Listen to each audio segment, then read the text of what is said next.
Après, maintenant, on va...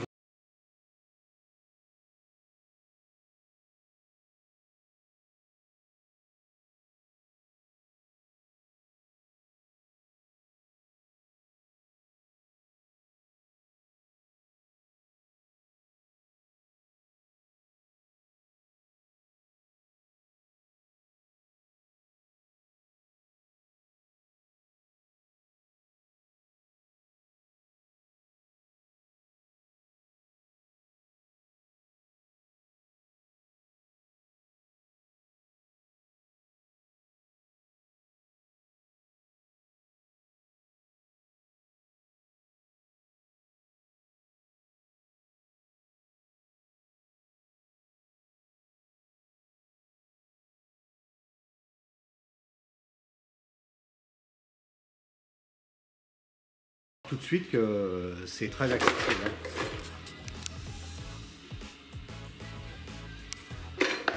Voilà, tu vois, c'est ça.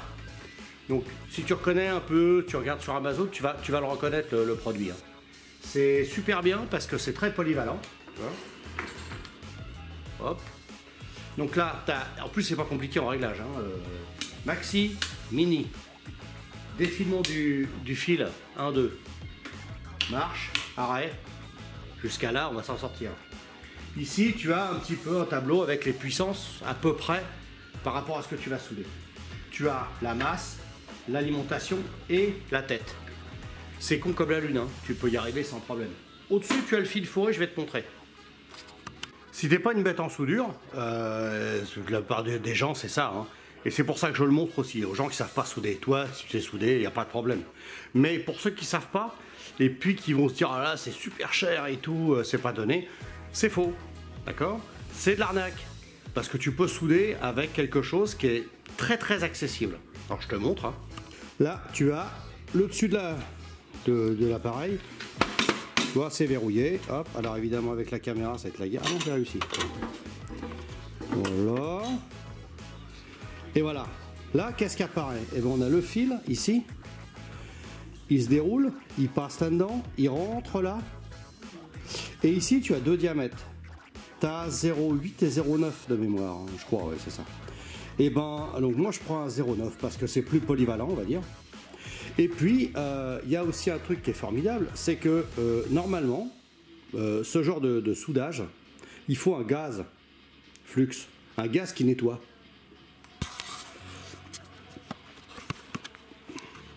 Alors ce gaz nettoyant, eh ben, il est très cher. C'est pas donné du tout. Donc du coup, pour ces marques-là, on pigeait le truc à l'intérieur du fil, là, à l'intérieur du fil, et ben tu as un décapant incorporé. C'est ce qu'on appelle du fil fourré. Il est fourré avec le décapant. Donc t'as pas besoin de gaz flux. Il n'y a pas besoin de gaz nettoyant. Donc tu peux souder comme ça. Alors on est bien d'accord, ça soude moins bien. C'est moins propre. Mais c'est pas moins balèze. Et si tu sais le faire correctement, tu fais un point, tu nettoies, tu fais un point, tu nettoies. Tu verras, j'ai fait d'autres vidéos où je soude sur la Mini et je montre que c'est tout à fait accessible. Hein. Donc du coup, on peut s'en sortir très bien. Alors ensuite, donc on a vu le MIG. Ensuite, baf, le vieux truc, hein, le chalumeau. Donc le chalumeau, bah, c'est comme un chalumeau normal, hein, c'est comme un plombier, c'est comme un chauffagiste. Voilà, le chalumeau. Alors tu as une bouteille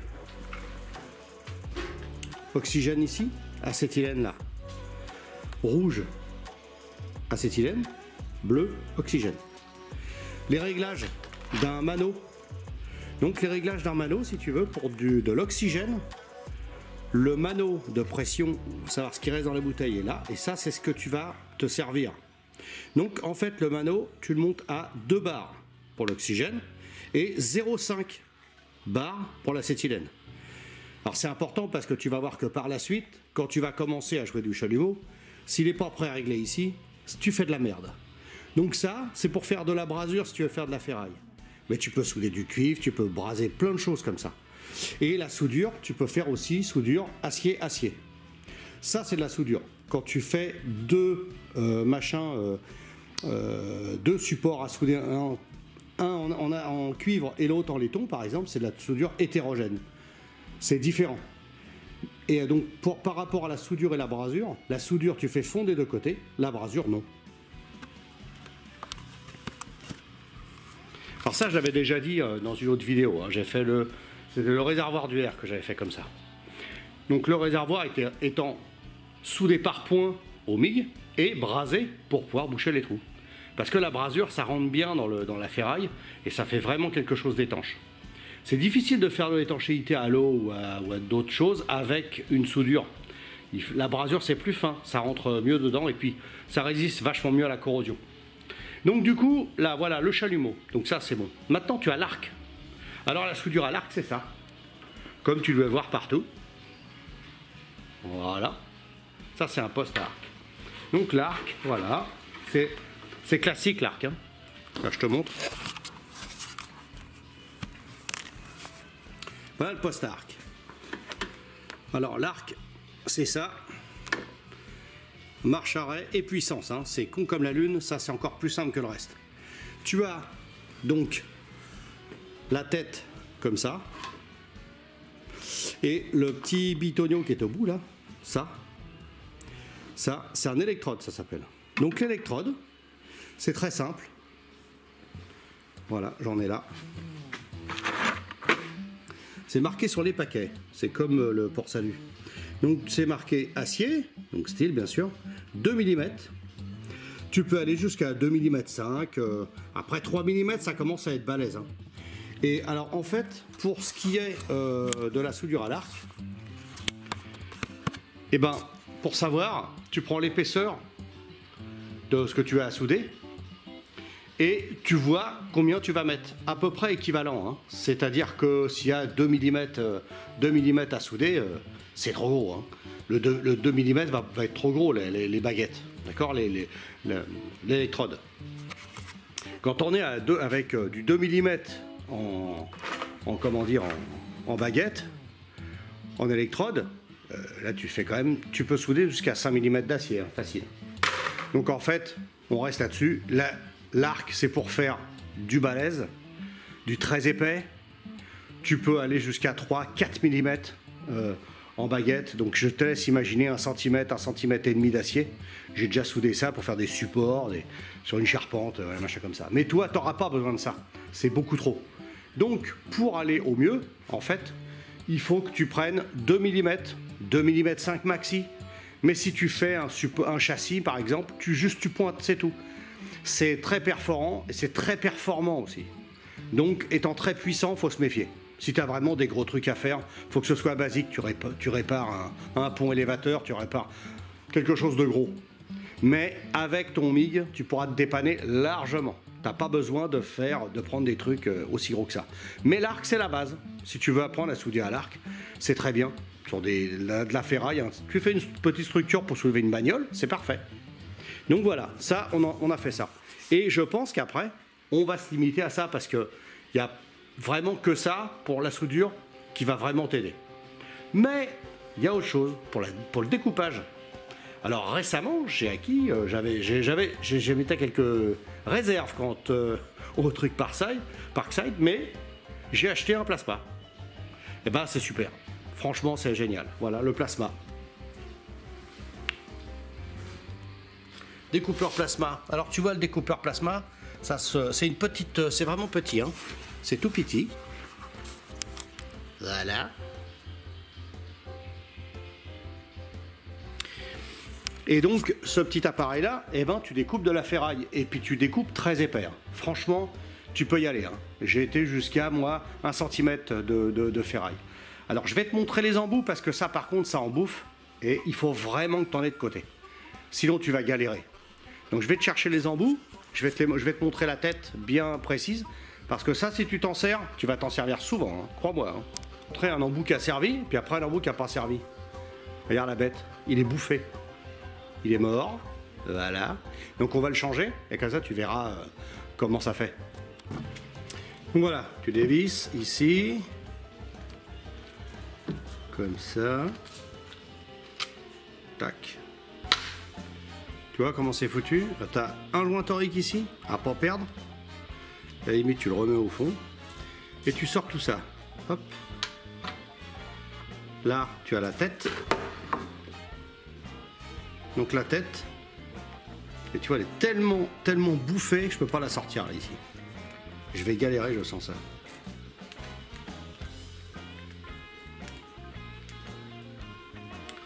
Donc tu as vu la tête que ça avait. Voilà 9. Tu vois, ça n'a rien à voir un petit peu, tu vois quand même. Donc il était un peu bouffé. Donc tu as ça. Tu as ce petit zinzin là, hein, pour comme l'autre. Hein. Alors tu feras gaffe, il y en a qui sont plus courts que l'autre. Tu vois, il est plus court. Mais c'est pas grave ça. Tu récupères la petite bague.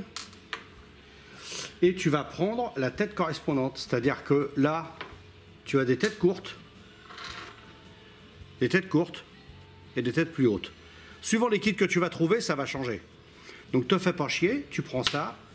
Celui-là c'est un grand, donc je pense qu'il va aller sur le grand, hein, bien sûr. Donc là c'est un petit, il va sur le petit. Ok, tac. Donc quand tu vas remonter ça, ça fait ça. Hop. Et voilà, tu as monté la tête. Quand j'arriverai à enlever l'autre bazar dessus, voilà. Ça fera ça, et il n'y a plus qu'à visser. Donc tu fais gaffe, il y a des grands, avec des grandes tiges comme ça qui vont avec, et des petits. Mais ça ne change pas. Par contre, évidemment, si tu mixes et que tu commences à mettre les grands sur les petits, la bague, jamais tu la montes. Hein. C'est mort. Hein. Donc, il faut bien y penser, que tu galères pas. Je vais te montrer une fois monté la tronche que ça a. Voilà. Alors, tu vois, il est comme ça. Hop. Donc, je le mets comme ça. Hop. Et il sort. Donc là, qu'est-ce que tu fais? Puisque tu as un court, tu n'as qu'une tête courte comme ça, et ben tu vas mettre, comme on a dit, ça, ici, ça, et une fois que tu as ça, tu mets ça comme ça. Voilà. Ensuite, tu vois, c'est pas compliqué, ça se visse. Tu fais gaffe aux joints toriques. Donc, on recommence. Ça, comme ça. Comme ça. Hop. Et puis ça. On va le gratouiller un peu, mais bon. Hop. Et tu visses. Là, le joint torique, il faut faire gaffe qu'il soit bien à plat. Mais ça sert à rien de serrer ça comme un bourrin, hein. C'est pour que l'air sorte pas par là. Donc en fait, c'est un chalumeau découpeur, mais à l'arc. C'est-à-dire que là, ça chauffe au bout. Et quand ça a bien chauffé électriquement, ça envoie de l'air comprimé. Et l'air comprimé, qu'est-ce qu'il fait? Ben, quand c'est mou comme ça, eh ben, ça finit par sortir et ça découpe. Ça découpe l'air. Mais tu verras, j'ai fait les supports du GSXR comme ça. Donc voilà. Ensuite, tu vois, sur mon air comprimé, je peux monter ça. Parce que ça, c'est l'air comprimé du TIG. Du TIG, du plasma. Oh, je vais y arriver. Et ça vient comme un raccord d'air normal. C'est normalisé. Donc, comme j'ai acheté chez Parkside tous les embouts qui allaient avec, ben, je me suis pas fait chier. Hop, clac, tu l'emmanches et c'est bon. Donc voilà, t'es au top pour le découpage. Voilà. Moi, j'aime bien les trucs sur roulette. Alors, tu vois, t'es ça. Hop, tu vois. T'as ça. Ça, tu peux le déplacer partout, tu vois, sur un ancien présentoir. Et au moins, comme ça, sur ce truc-là, je sais que c'est mon poste électrique. Je sais que là-dessus, j'ai tout ce qui me sert à souder. Le chalumeau, il a des roulettes, donc... Mais ça, si je veux l'amener à une bagnole ou une moto, tu vois, hop, je le trimballe et puis je l'emmène. Essaye d'avoir un maximum de trucs sur roulette. Quand tu veux nettoyer, ça t'évite d'avoir de la merde partout. Quand tu nettoies ton atelier, tu es bien content de pouvoir déplacer les trucs pour pouvoir nettoyer en dessous. Ça, dans des meubles, c'est... Tu flingues les sorties, tu flingues tout, en fait. Donc là, par contre, tu vois, hop, t'as fini de souder, tu jettes ça dessus, et puis voilà, t'as gagné. Alors, on va parler aussi de ça. Ça, c'est un masque à souder qui va te servir pour le MIG, qui va te servir pour l'arc, mais qui ne va pas te servir pour le chalumeau. Le chalumeau des lunettes de soudeur, c'est quand même mieux.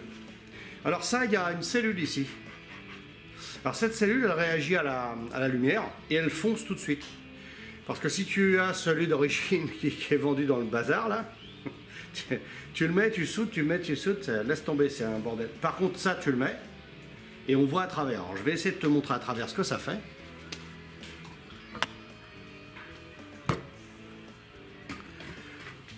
sais pas si on va bien le voir. Ouais, on voit bien. Voilà. Si on le déplace, tu vois, là on voit la lumière. Mais normalement, si je fais un arc électrique, je te montrerai ça une autre fois.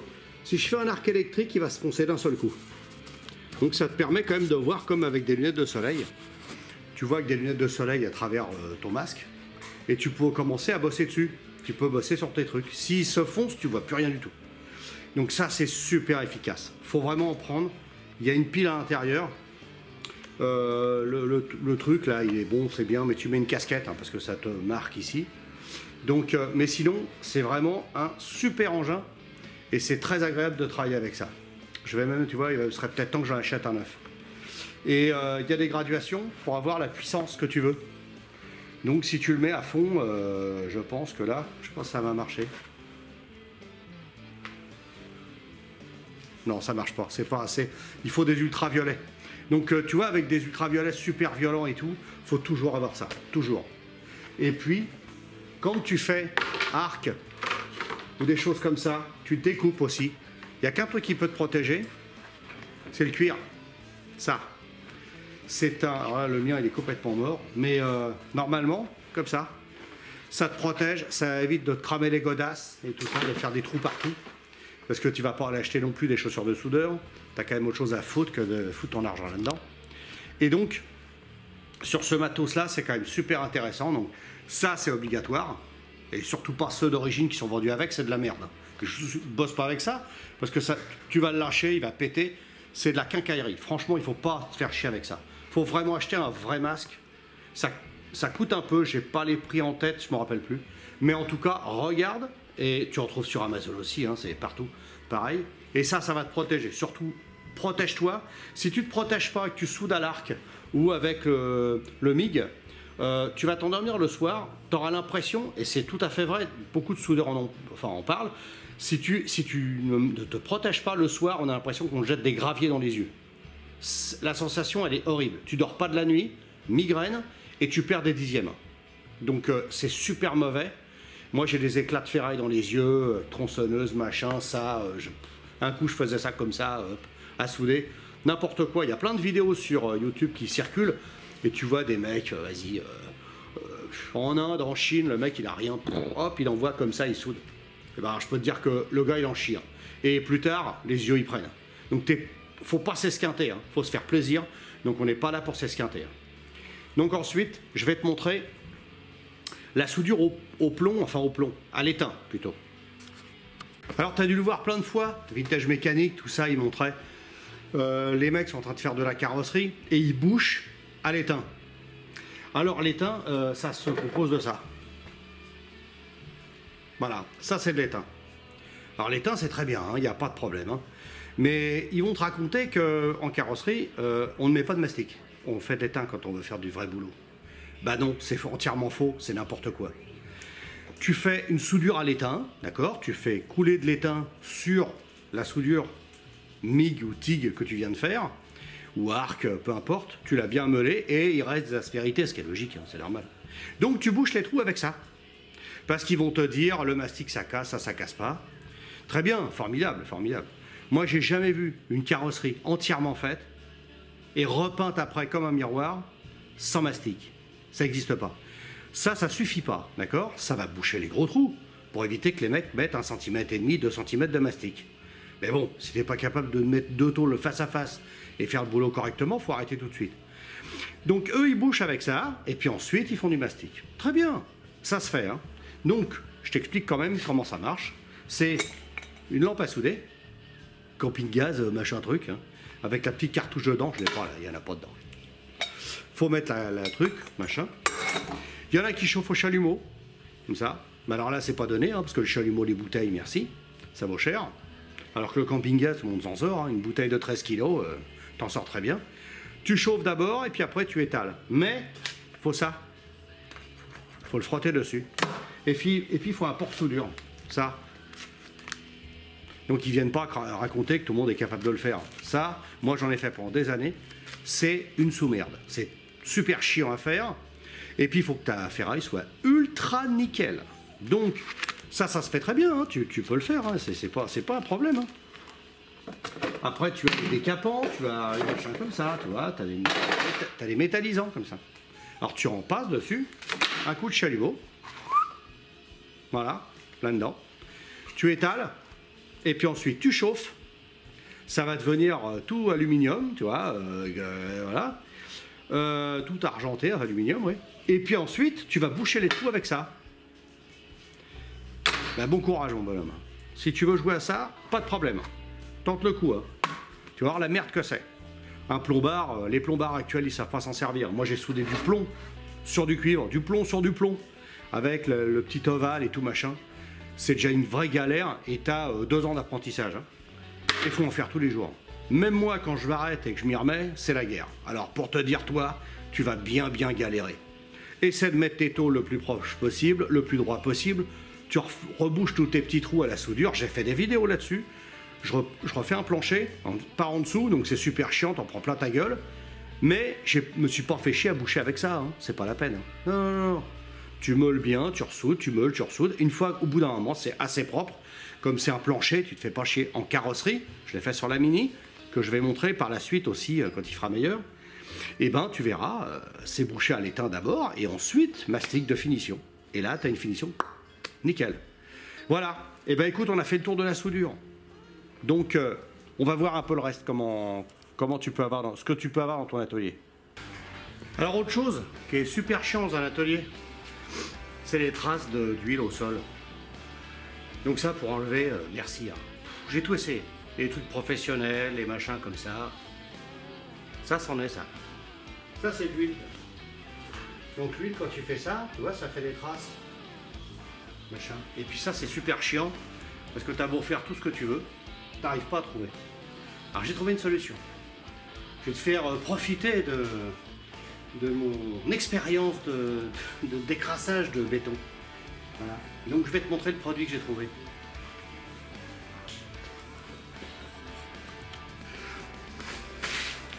Alors le produit miracle que j'ai trouvé. Alors ça, c'est du délire. Ça. La litière pour chat. Il n'y a pas mieux. On n'a pas fait mieux. J'ai tout essayé. Wurtz, machin, tous les super produits et tout. Tu vas voir tout de suite la performance du produit. Truc qui n'est pas fait pour ça normalement, mais franchement, ça marche bien.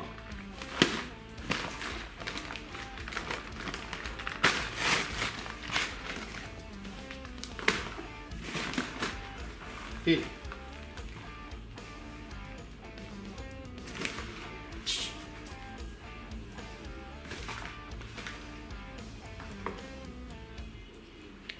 alors c'est de la pierre de lave. Le problème c'est quand tu le mets comme ça fait rien. Tu fais ça, tu vois. Que dalle, il n'y a rien de fait. Par contre tu vas voir, si tu fais ça,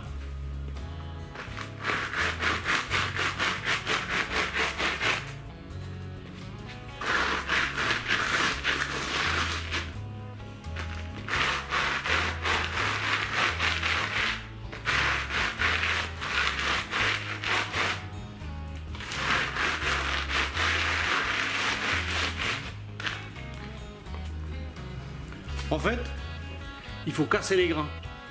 Tu casses les grains, ça fait une petite poudre. Et cette petite poudre, elle te permet de bien nettoyer.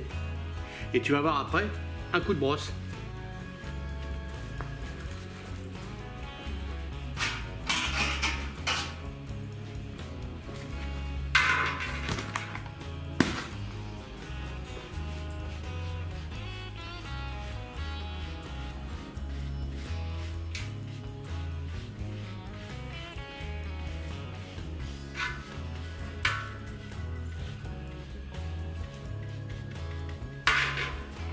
Comme par magie et plus rien.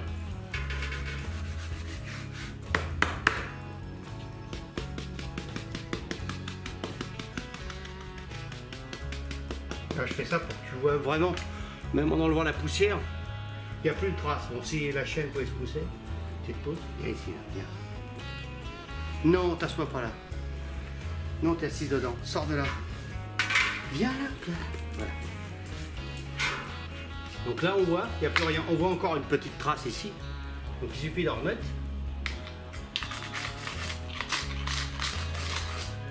Hop. Et voilà, plus rien. Donc encore un truc à 2 balles, tu vois. Ça vaut 1 euro ou 2 euros le sac, je crois. C'est une misère. Alors que les trucs professionnels, je te laisse imaginer le prix. Voilà, encore un petite astuce pour pas payer cher. Et tu vois, voilà, si tu veux revoir le paquet, tu peux pas te gourer. Hein. C'est vraiment un truc pour les chats, classique. Et en plus, ce produit-là, ça fait une espèce de poudre. Ça va rendre uniforme un petit peu tout l'atelier. Alors, il y a aussi autre chose, tu peux peindre le sol. Alors, au début, je voulais le faire, peindre le sol. Ne fais jamais cette connerie, parce que tu vas renverser de l'huile par terre, ton sol, il a de l'époxy, il a machin, il est super propre. Tu sors une boîte de vitesse, tu fais une vidange, hop, t'en as foutu partout, tu traverses ton atelier sur le dos, hein, jusqu'au bout. Hein. Ça va mal finir, tu finis par terre tout de suite. En fait, il faudrait avoir un truc antidérapant, mais il faut mettre du gris dedans, il faut mettre du sable et tout, ça coûte un fric pas possible. Le mètre carré, je ne vais pas te dire de conneries parce que j'ai pas les prix en tête, mais il faut décaper le béton, avoir un béton super propre, pas une porosité, donc on en est presque à faire un grillage, tu sais, quoi, comme dans une maison. Ensuite, peinture au sol, machin. Tu demanderas à les gars qui font les contrôles techniques de ta bagnole. Moi, mon contrôleur, il m'a dit fais pas ça, tu vas voir, tu vas être esclave de ton sol. La moindre tâche que tu vas voir, si tout est immaculé, super propre, la moindre tâche, tu vas qu'une seule envie, c'est de nettoyer comme ça, sans arrêt. C'est un enfer. Donc fais surtout pas cette connerie, fais-le sur un carré, bricole sur ce carré, tu vas voir tout de suite l'ampleur des dégâts. Et puis nous, on fait des motos. Et les motos, il y a les béquilles. Une béquille qui va percuter le sol en permanence comme ça. Tu la poses, tu la mets sur la centrale, tu la mets sur la latérale, bing, bing, bing. Près des aéroports et tout, le bitume, il est tout enfoncé partout. Je te laisse imaginer ton sol que tu viens de peindre super propre et tout. C'est pas un laboratoire, on n'est pas là pour faire, on fait pas de la chimie. Hein. Donc comment on va faire de la merde, ça va être dégueulasse. Il faut pouvoir nettoyer le sol, c'est tout. Donc le béton brut comme ça, la litière pour chat, c'est une tuerie. Tu récupères ton truc, tes traces et tout, et tu refais, hein, si tu vois que ça ressort. Là, je vois, ça commence à ressortir un petit peu. Le temps que la litière pour chat rentre bien à l'intérieur, une fois que tu l'as cassée, elle rentre dedans, elle pompe, elle se barre. Donc, c'est le meilleur compromis et tout. C'est vraiment impeccable. Et puis, je te dis, que des trucs qui coûtent pas cher. On n'a plus de thunes. On veut continuer à s'amuser, mais on n'a plus d'argent. Donc, on fait avec. Oui, continue à t'abonner, c'est super sympa.